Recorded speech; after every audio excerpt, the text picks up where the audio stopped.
여러분 안녕하세요. 5월 12일 화요일에 온 시카고 뉴스 허일쓰기입니다.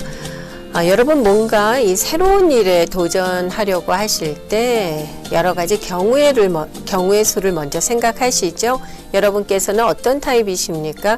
안 될 이유를 먼저 생각하시나요? 아니면 그 반대로 잘 될 경우의 수를 먼저 생각하시나요?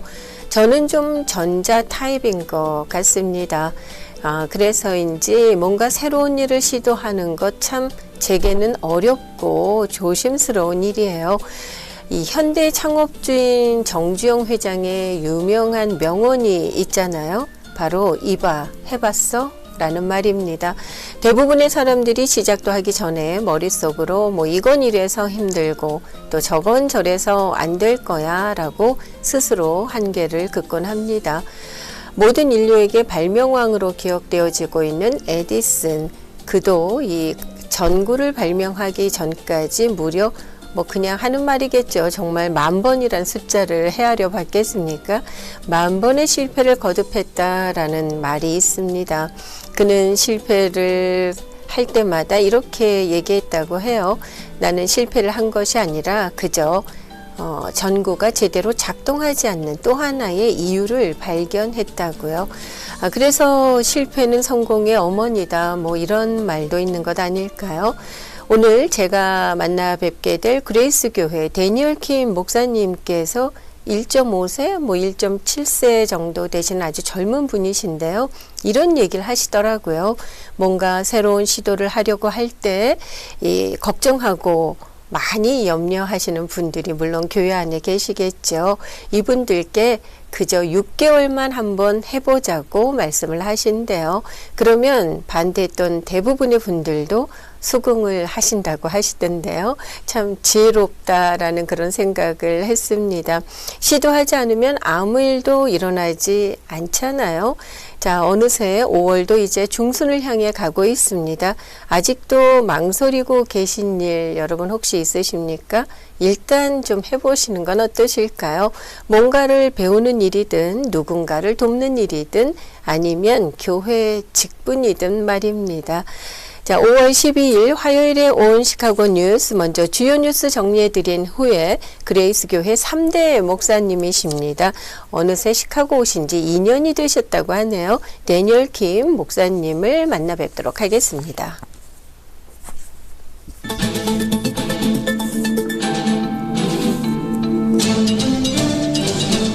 먼저 오늘의 첫 소식입니다. 트럼프 대통령은 어제 이란과의 휴전이 간신히 유지되고 있다면서 중단된 프로젝트 프리덤의 재개를 검토하고 있다고 밝혔습니다. 이란과의 종전 협상이 교착 상태에 빠지면서 이란에 대한 군사 행동 재개 가능성도 제기되고 있습니다. 트럼프 대통령은 이란이 내놓은 종전안에 대해서 쓰레기, 멍청한 제안이라는 심한 표현까지 쓰면서 이란 전쟁을 끝낼 계획이 자신에게는 있고 이란은 핵무기를 절대 가질 수 없을 것이라고 다시 한번 강조했습니다.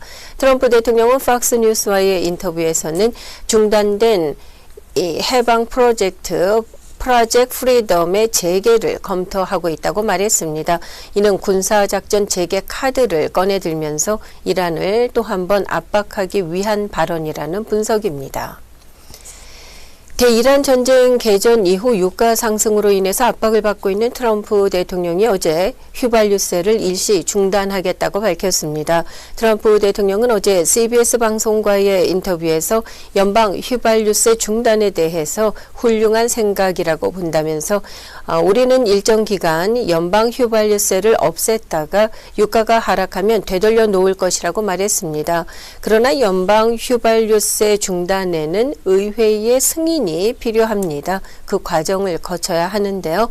이 미국에서는 휘발유에 갤런당 18센트, 경유에는 갤런당 24센트의 연방세가 붙고 있습니다. 뉴욕타임스는 미 전역 평균 휘발유 가격이 갤런당 $5를 육박하는 상황에서 휘발유세 부과가 중단이 된다고 해도 소비자들에게 큰 도움은 되지 않을 것이라고 지적했습니다.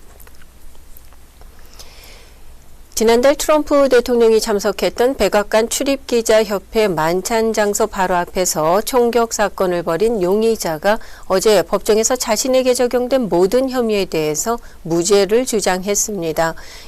사건 용의자인 콜 토머스 앨런의 변호인이 테즈라 아베 변호사는 연방법원에서 열린 공판을 통해 앨런에게 적용된 대통령 암살 미수, 또 연방 공무원에 대한 총격, 총기 관련 법률 위반 등 모든 혐의에 대해서 무죄를 주장했습니다. 사건 현장에서 체포돼 구속 상태인 앨런은 오렌지색 수의를 입고 법정에 모습을 드러냈고요. 직접 발언을 하진 않았습니다. 한편 미국인 4명 가운데 1명은 트럼프 대통령을 겨냥했던 이번 총격이 조작된 것으로 믿는다는 여론조사 결과가 나왔습니다.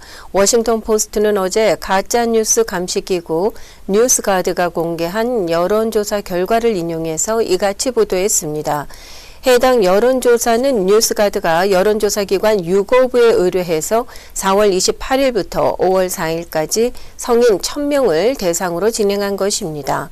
조사 결과에 따르면 응답자의 24%는 워싱턴 만찬장 인근의 총격 사건이 조작됐다고 믿고 있었습니다. 조사 대상자의 45%는 총격 사건이 진짜라고 답했지만 32%는요. 확신할 수 없다라고 응답했습니다.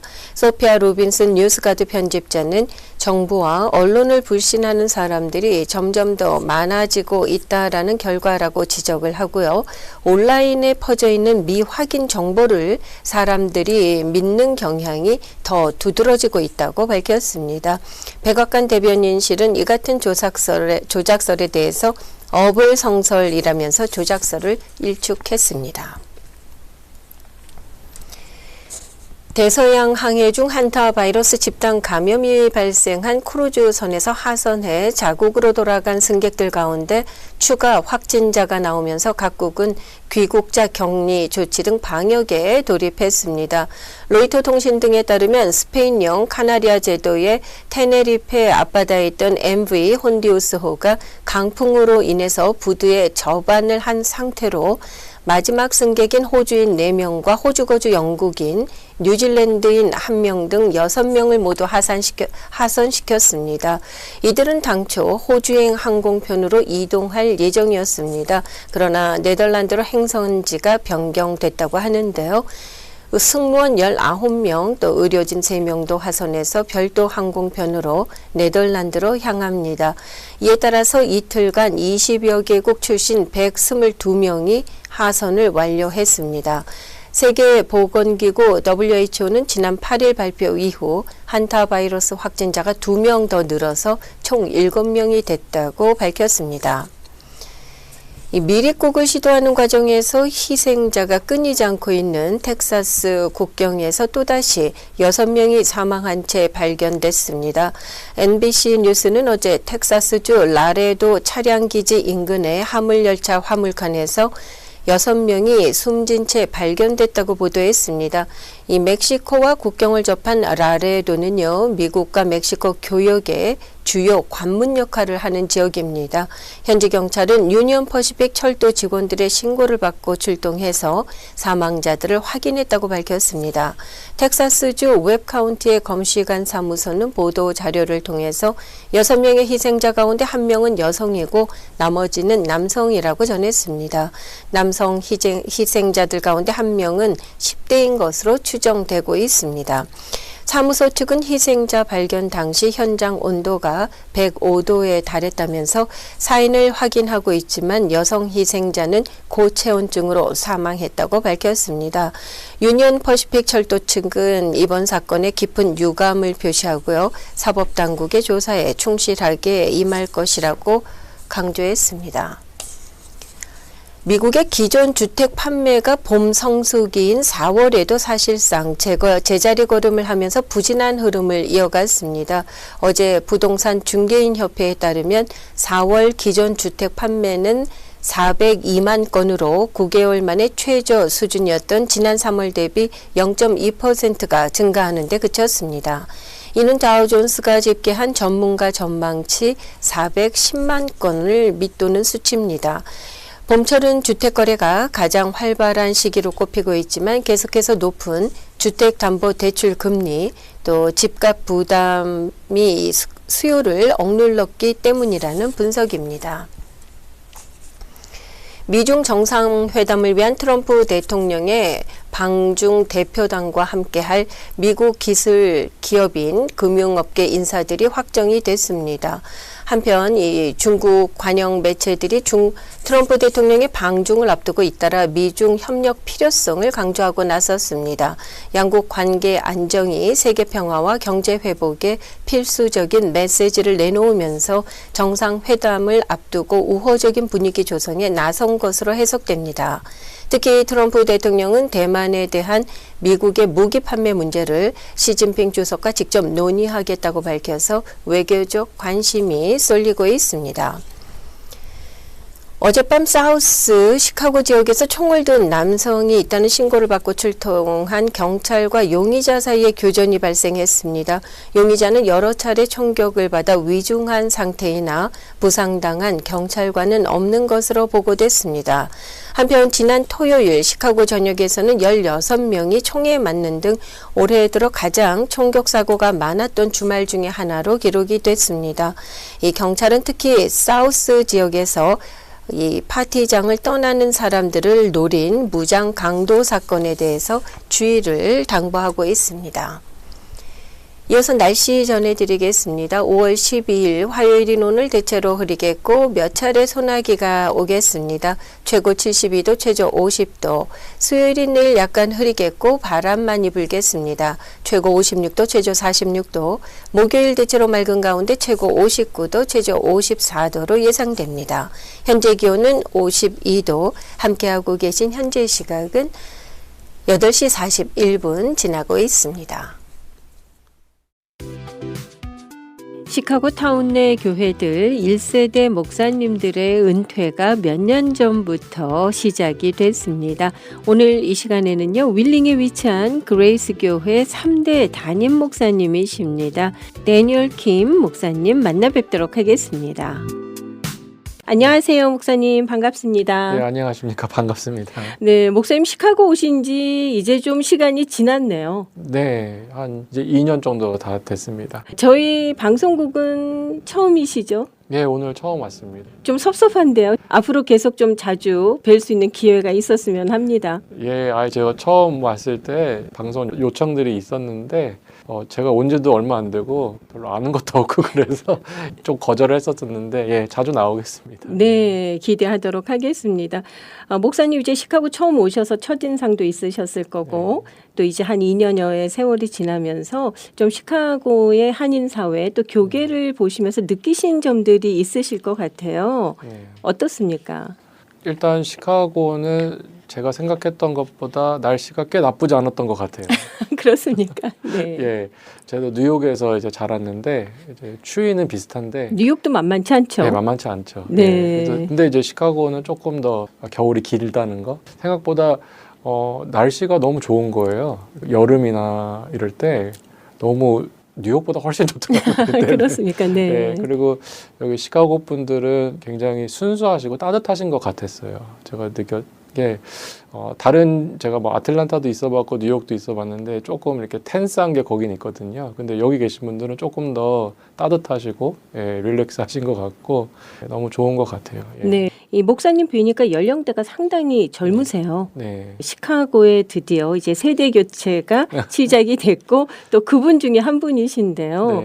네. 이제 이렇게 시카고의 변하는 분위기 속에서 또 그레이스 교회 3대 담임 목사님으로 오셨는데 좀 어떤 생각들을 갖고 계신지 궁금합니다. 네, 제가 잘은 모르지만 시카고는 제가 알기로 굉장히 긴 이민 역사를 갖고 있는 도시로 알고 있어요. 그러다 보니까 교회들도 굉장히 역사가 있는 교회들이 많이 있고 그리고 세대 교체가 굉장히 급한 시점에 있고 어떻게 보면 굉장히 골든 타임에 있는 거라는 생각이 들어요. 제가 당연히 틀릴 수도 있지만 제 생각에 지금 이 세대 교체가 되면서 이 골든타임을 놓치면 1세와 2세가 같이 가는 게 좀 힘들어지지 않을까 점점. 이미 힘들긴 한데 아직은 살려낼 수 있는 그 여지들이 많이 남아 있거든요. 근데 요 다음 세대 목회자들은 그런 일들을 좀 해야 되지 않을까. 그래서 저는 저에게 맡겨진 일은 제가 1.7세, 5세 네. 네, 그런 목회자로서 가교 역할을 잘 해내야 되지 않을까 좀 생각이 듭니다. 이 시카고의 이 교회 역사가 길고 단단한 만큼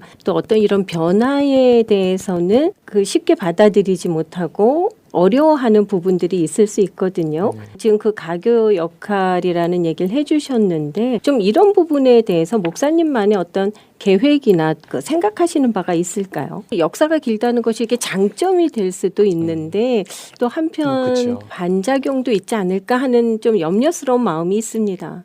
예, 맞습니다. 그러니까 미국 전역을 봤을 때 시카고는 굉장히 부흥을 잘 경험한 도시예요. 여기서 좋은 다음 세대 목회자들이 많이 배출이 될 정도로 시카고는 그런 좋은 영적인 역사가 있는데 그만큼 그 과거에 대한 그리움과 노스텔자라 그래야 될까요? 이제 그런 거에 있다 보니까 새로운 것에 대한 부담감이 굉장히 있으신 것 같아요. 두려움이 있으신 것 같아요. 옛날에 잘 했는데 옛날에 잘 됐는데 왜 바꾸려고 하나 이제 그런 것도 있고 또 중부 지역이다 보니까 여러 다른 곳과 교류를 많이 할 수가 없거든요. 지역적으로. 그러다 보니까 더 보수적이 될 수밖에 없는 성향이 있는 것 같아요.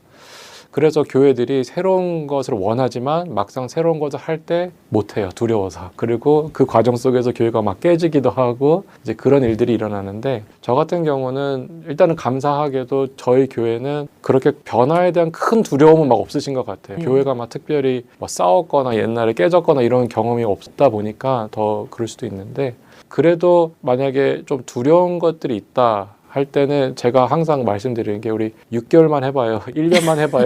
네. 해봐야 알잖아요. 이게 좋은지 안 그렇습니다. 좋은지. 네네. 네, 그래서 그렇게 하면 안 되면 안 하면 되지. 그냥 그러고 다들 그렇게 생각하시고 그냥 해보는 것 같아요. 그러니까 마음도 편하고 좀 쉽게 그런 것들을 받아들이시는 것 같아요. 이 목사님께서 굉장히 정확한 부분을 보셨고 또 진단을 하신 것 같습니다. 좀 그 시카고의 어떤 교계의 특징 중에 하나가 아닐까 싶거든요. 이 목사님 연령대를 보면 1.5세보다도 더 이른 나이에 좀 미국에 오신 1.7세? 네. 굉장히 한국말을 거의 소통에 어려움이 없을 정도로 잘하시는데 목사님은 어떤 노하우가 있으셨어요? 1.5세권의 목사님께서 또 1세 목회를 전담해서 하신다는 것이 어려움이 전혀 느껴지지 않을 정도의 어떤 소통의 능력을 갖고 계신 것 같거든요. 네. 감사합니다. 재밌는 일화는 제가 한국말을 워낙 잘하니까 저희 교회 이제 어르신들이 혹시 영어를 못하는 거 아닌가.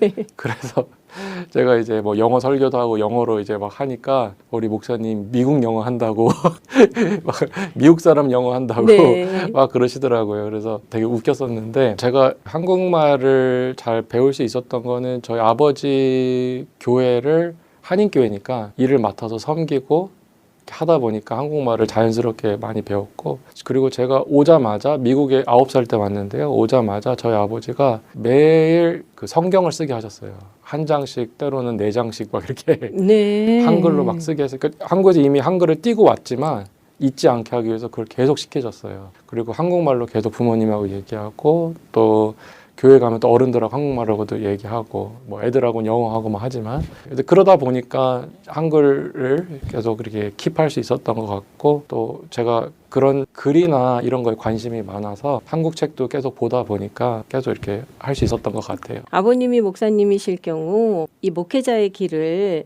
또 어떤 길인지 너무 잘 알기 때문에 그 선택하기 더 어려워하는 그 목회자 자녀들도 많이 봤는데 목사님의 경우는 어떠셨습니까? 저희 집안은 몇 대째 이제 기독교 집안이다 보니까 이제 모태 신앙이죠. 어렸을 때부터 교회를 다니고. 근데 이제 제가 교회를 다니면서 어렸을 때부터 목사님들이 그렇게 멋있어 보이는 거예요. 그래서 나도 목사님이 되고 싶다 이런 생각을 했지만 이제 어느 정도 이제 나이가 들면서는 이제 진짜 고민이 되죠. 이제 목회자를 할지 안 할지를. 그리고 저희 아버지가 목회하면서 굉장히 힘든 그런 것들을 봐왔기 때문에 굉장히 고난의 길이고 희생의 길인 걸 알기 때문에 그런데 이제 고등학교 때 이런 갈등 속에서 하나님이 좀 확신을 주셨던 것 같아요. 그래서 내가 목회자의 길을 가야겠다라는 거를 이제 고등학교 때 완전히 결심을 하고 계속 이제 준비를 했죠. 예.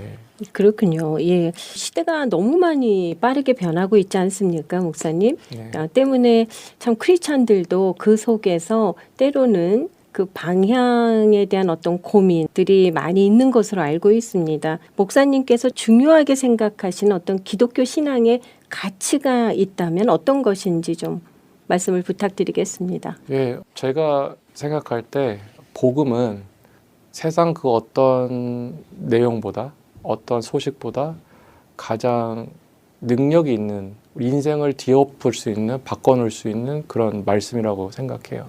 그러니까 저도 개인적으로 모태신앙이었지만 복음의 기쁨을 진짜 발견했을 때 인생이 진짜 업사이드 다운 돼버리더라고요. 완전히 뒤바뀌어 버리더라고요. 그래서 예수 그리스도께서 나를 위해 우리를 위해 죽으셨다. 그리고 우리가 그 안에서 새 생명을 얻고 이제 천국의 소망, 부활의 소망이 있다라는 것이 어떻게 보면은 별거 아니다고 느낄 수 있지만 진짜 그거를 발견하게 되고 성령 안에서 경험하게 되면 그것만큼 능력이 있는 것은 없다고 생각을 하고 그런 의미에서 복음을 더 선포하는 것이 전하는 것이 목회자가 해야 하는 일이 아닌가 그런 생각을 합니다. 네. 그리고 무엇보다 본인이 그 능력을 체험하는 것이 중요하다라는 그런 얘기 해주신 것으로 네. 이해가 됩니다. 이 목사님께서는 KM과 EM을 넘나드셨잖아요. 네. 때문에 또 그 가교 역할을 충분히 감당하실 수 있으리라 생각을 하시는데 EM의 어떤 성장을 앞두고 이 KM과 어떻게 갈 것인가를 고민하는 교회들에게 어떤 얘기를 좀 해주고 싶으세요? 이제 영어권 목회자분들하고 얘기를 하면 이건 불가능하다고 얘기를 하세요. 본인들도 노력해봤는데 안 된다. 그만큼 힘든 거겠죠. 근데 이제 이게 경험적으로 안 된다라는 것도 우리가 중요하게 생각을 해봐야겠지만 또 한 가지 생각해봐야 될 거는 성경에선 된다고 하잖아요. 그러니까 그 초대교회 당시에는 헬라인들과 유대인들 문화적으로 완전히 다른 사람들이 거기 있었거든요. 근데 한 교회를 이루고 한 지체를 이루고 한 가족처럼 신앙생활을 했어요. 언어도 다르고 문화도 다른 사람들이. 지금도 우리가 주위를 둘러보면 히스패닉과 백인들과 다른 인종들이 함께 모여서 신앙생활을 하잖아요. 그렇다면 1세, 2세가 하는 건 더 쉬울 수 있겠죠. 어떻게 보면. 어려운 부분들도 있겠지만. 네. 근데 이거는 하루아침에 되는 건 아니고 인텐셔널한 접근이 가정에서부터 이루어져야 된다고 생각을 해요. 오랜 시간 준비를 해야 되는 거라고 생각을 하고요. 갑자기 할 수 있는 건 아닌 것 같고요.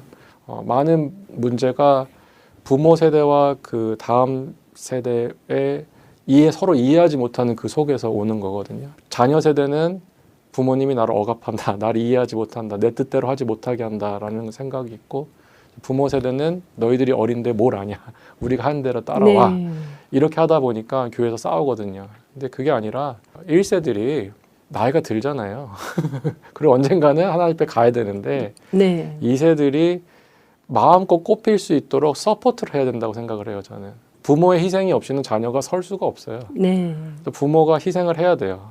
그리고 동시에 자녀 세대는 우리 어머니, 아버님, 우리가 돌봐야 되는 분들, 우리가 함께 가야 되는 분들, 책임져야 하는 분들이라는 그 성경적인 부모님을 공경하는 마음에서 서로 그렇게 복음 안에서 접근할 때 가능한데 이게 하루아침에 되는 게 아니고 오랜 시간 인텐셔널리 준비를 할 때 되는 것 같아요. 관계적으로. 네. 예. 지금 그레이스 교회에서는 말씀해 주신 이런 부분들을 목사님 어떻게 적용해 나가고 계십니까? 일단은 말씀을 통해서 방향성이 여기다라는 거를 계속 이게 올바른 방향이 함께 가야 된다. 우리가 다른 게 있지만 서로 품고 가야 된다. 근데 이게 어떻게 보면은 연합의 관점에서 봤을 때 하나가 되는 관점에서 봤을 때 교회에게 있어서 그것만큼 중요한 건 없거든요. 어떻게 보면. 그게 안 되니까 자꾸 교회들 네. 1세교들도 막 깨지고 막 그러는데 함께 가야 한다는 것이 당연하다라는 걸 말씀을 통해서 계속 가르치고요. 저희는 1년에 8번에서 10번 정도 온 세대 예배를 드려요. 일부러 어렵지만 다 같이 아이들이 네. 예배를 드리고 그때는 영어, 한국말 하는데 부모님들을 좀 희생하시라는 의미에서 영어로 모든 걸 거의 많이 진행을 해요. 네네. 근데 재밌는 게 시카고도 이민 역사가 길다 보니까 영어를 다 이해하시고 하세요. 그렇죠. 웬만큼 다 이해하세요. 그러니까 어떻게 보면 옛날에 못했던 걸 지금은 할 수 있는 것 같아요. 그래서 온 세대 예배도 자주 드리고 가정에서 이런 부모님과 자녀가 연결되어질 수 있도록 이런 가정에 대한 것들을 많이 집중하려고 그러죠. 그러시군요. 그레이스 교회를 비롯해서 한인 전체 교계 또 더 나아가서는 한인 사회를 위해서 좀 어떤 사역들을 생각하고 계시고 또 주력하고 싶으신지요? 저는 일단은 그 가정 사역이 굉장히 중요한 것 같아요. 우리 아이들을 다음 세대들을 믿음 안에서 키워내는 거. 네. 그러니까 저희가 참 안타깝지만 많은 학생들이 대학교 가면서 신앙을 버리기도 하고, 근데 이게 갑자기 일어난 일은 아니라고 생각해요. 갑자기 대학교 가서 버린 게 아니라 오랫동안 교회를 다녔지만 뿌리를 못 내린 거죠, 신앙에. 그러니까 그만큼 교회가 교회 역할을 못한 부분도 있고, 부모님이 부모님의 신앙의 그 전수를 못 해준 부분도 있고. 그래서 일단 이민교회는 저는 가정에 많이 신경을 써야 된다고 생각해서 교육에 많이 신경을 쓰려고 노력하고 있고요.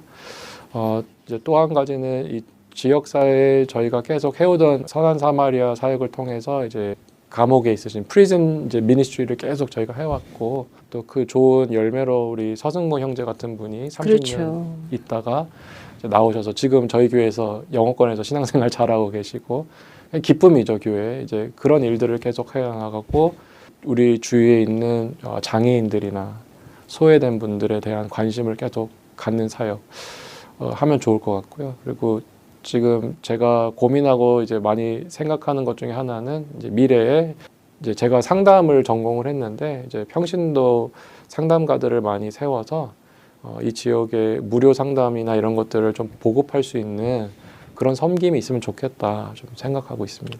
자, 앞으로도 이 계속해서 한인 사회와 함께 발전해 나가는 또 그레이스 교회가 되기를 바라겠습니다. 목사님 오늘 긴 시간 함께 해주셔서 대단히 고맙습니다. 네, 감사합니다. 네, 그레이스 교회 3대 목사님이십니다. 이 데니얼 킴 목사님 만나 뵙고요. 오늘 목사님과 나눈 대화 생각하면서 준비한 찬양입니다. 하나 되어 전해드리면서 저는 여기서 이만 인사드리겠습니다. 함께해 주신 여러분 고맙습니다. 내일 다시 뵙겠습니다. 하나님께서는 우리의 만남을 계획해 놓으셨네. 우리 하나 되어 어디든 가리라 주 위에 서라면 무엇이든 하리라. 당신과 함께 우리는 하나 되어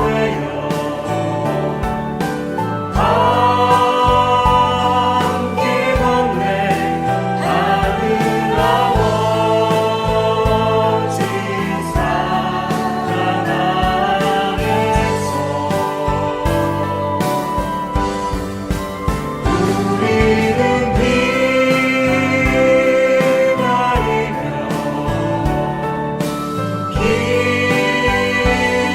기도하네. 우리의 삶에 사랑 넘치도록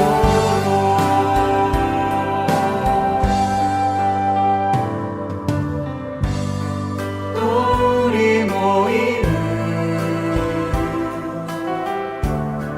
주님만 따르니 환란이 올지라도 주 함께 하시리. 온 시카고 뉴스는 최신 학문과 기술 연마를 통해 최상의 치료로 보답하는 김광수 치과, 모든 보험을 원스톱으로 해결해 드립니다. 한인 사회를 위한 박상화 종합보험, 삶을 마무리하는 순간을 여러분과 함께합니다. 가장 저렴한 비용과 신뢰를 바탕으로 정성을 다하는 줄리심 장의사, 최고의 상품으로 소비자의 행복을 책임지는 영신 건강 제공으로 함께합니다. AM 1590, FM 95.9, WCGO 에반스톤 시카고입니다. The views and opinions in the following show do not necessarily reflect that of this station or its ownership.